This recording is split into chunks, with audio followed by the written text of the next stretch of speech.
अधिकारों का गैर वापर करेगा तो उसके लिए शासन कड़ी से कड़ी सजा देकर दोबारा कोई भी पुलिस ऑफिसर इस तरीके से ऐसी गंदी हरकत करेगा नहीं, ये मैं आपको दावे के साथ में कहता हूँ। तो बागवे जी, इसके पहले कि चुगानी जी आपसे सवाल पूछे, हम आपसे एक बार फिर से ये आश्वासन चाहते हैं, तो आप टीवी 9 के दर्शकों को इस बात का आश्वासन दे रहे हैं कि इस बार इस पर कड़ी से कड़ी कार्रवाई की जाएगी, जिससे आइंदा से ऐसी घटनाएं ना हो या कम से कम ये कम हो, आम जनता को इसका भुक्तभोगी ना बनना पड़े।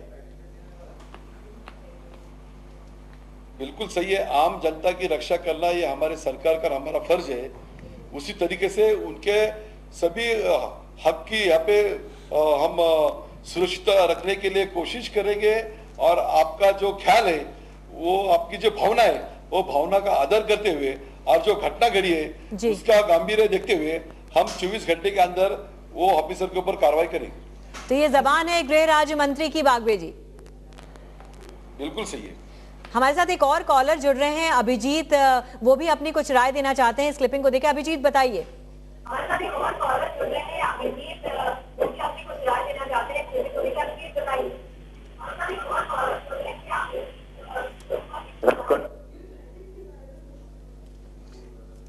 मुझे बागवे जी से बात करनी है कि पूछना है उनको कि पूरे इंडिया में महाराष्ट्र पुलिस का काम बहुत अच्छा रहता है,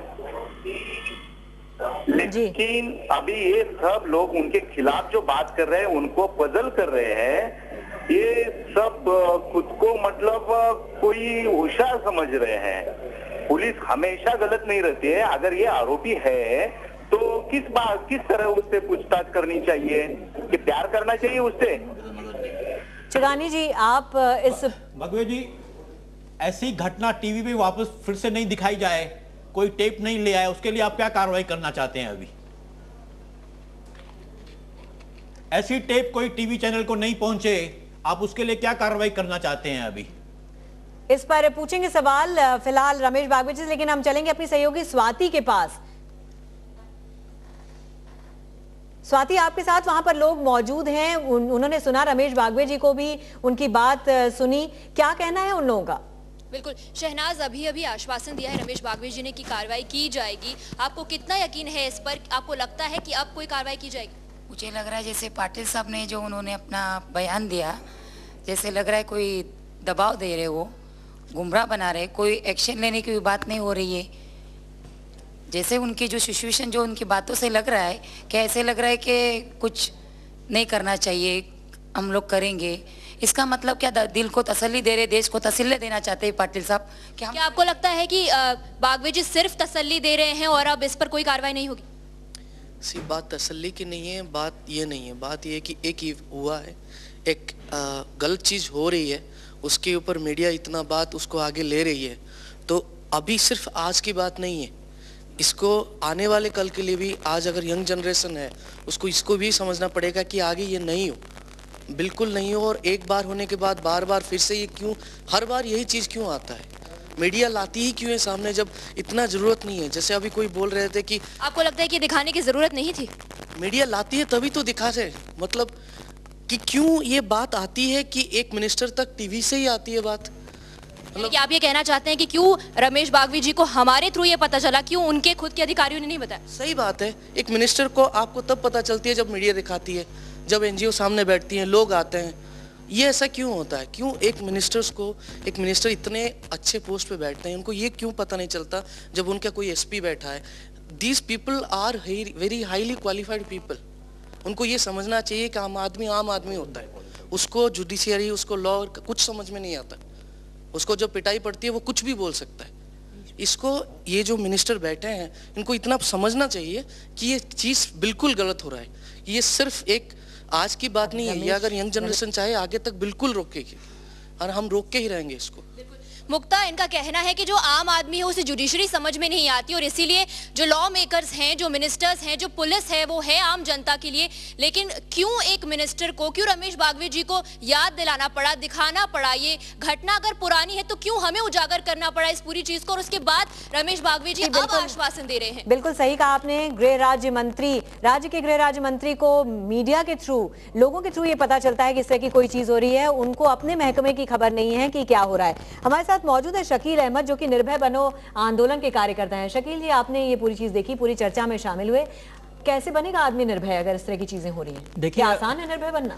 देखिए, ये पुलिस वालों का तो पहले से शुरू से ही ऐसे रहा। श्री कृष्णा कमीशन की रिपोर्ट ने साफ तौर पे कहा है कि कैसे दंगों में लोगों को, बेगुनाह लोगों को मारने के लिए पुलिस वाले जवाबदार थे। श्री कृष्णा कमीशन में 34 पुलिस वालों के नाम दिए गए थे कि उन पे कार्रवाई की जाए, आज तक उन पे कार्रवाई नहीं की गई। गुंडेवार कमीशन, जो 9 लोगों को, दलितों की हत्या की गई थी, उसमें मनोहर कदम और दूसरे दोषी हैं, उन पर कार्रवाई की जाए, उस पर भी कार्रवाई करने के लिए सरकार तैयार नहीं हुई। इस वक्त हमारे साथ एक और कॉलर जुड़ रहे हैं, इस वक्त हमारे साथ एक और कॉलर जुड़ रहे हैं, सलीम सिद्दीकी। सलीम जी, आपकी क्या राय है? आपने ये देखी सारी क्लिपिंग्स, आप क्या कहेंगे इस पर?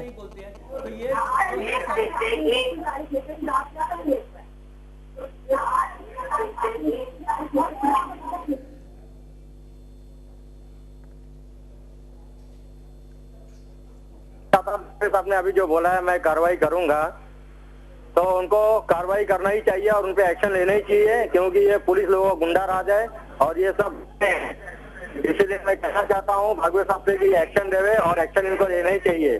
और सरदार पाटिल साहब ने कहा है कि हम एक्शन लेंगे, जो नरमी से वो बात की है, मेरे हिसाब से तो उनको तो राजीनामा ही दे देना चाहिए उनको। ये मेरा सवाल है। यहाँ पर जितने भी हमारे मेहमान बैठे हैं, आप सबने सुना कि रमेश बागवे जी क्या कह रहे हैं, कितना ऑथेंटिक लग रही है उनकी बात। क्या उनको पता ही नहीं है क्या है हो रहा है? किसने कहा कि they are highly educated people? They are not educated people. उनको पता ही नहीं है how to rule, they do not know the laws, they do not dare take action against their own police officers. आज चारों तरफ से घिर गए थे रमेश बागवे जी, तो बार-बार एक ही बात हो रहा है, डरते हैं पुलिस से, वो उल्टे सुल्टे काम करते हैं सब मिनिस्टर्स भी, पुलिस को सब पता रहता है, तो कुछ कार्रवाई नहीं कर सकते उनके ऊपर। अभी देखिए, एक जो ह्यूमन राइट्स की मैं बात करना चाहता हूं, ह्यूमन राइट्स कमीशन जो महाराष्ट्र में है, इट्स अ शैम ऑर्गेनाइजेशन, बेकार ऑर्गेनाइजेशन है। 201 से लेकर 2008 तक 28,083 केसेस, दैट मीन करीब 28,100 केसेस फाइल हुए हैं 8 तक, 2008 तक, 8 साल में, और खाली 39 केसेस रिकमेंड हुए हैं फॉर एक्शन, और खाली 8 केसेस के ऊपर एक्शन लिया गया है। 8 साल में सिर्फ 8 केसेस पे एक्शन लिया गया है, और उसमें एक चेयरमैन रहता है, 3 मेंबर्स रहते हैं, ये 4 लाल बत्ती लेके घूमते हैं, ऑफिस इतनी बड़ी, कितना खर्चा होता है, और क्या होता क्या है बाकी केसेस में क्या होता है? ये ह्यूमन राइट्स वाले जाते हैं पुलिस वालों के पास, उनसे पैसे लेते हैं। जुगानी जी,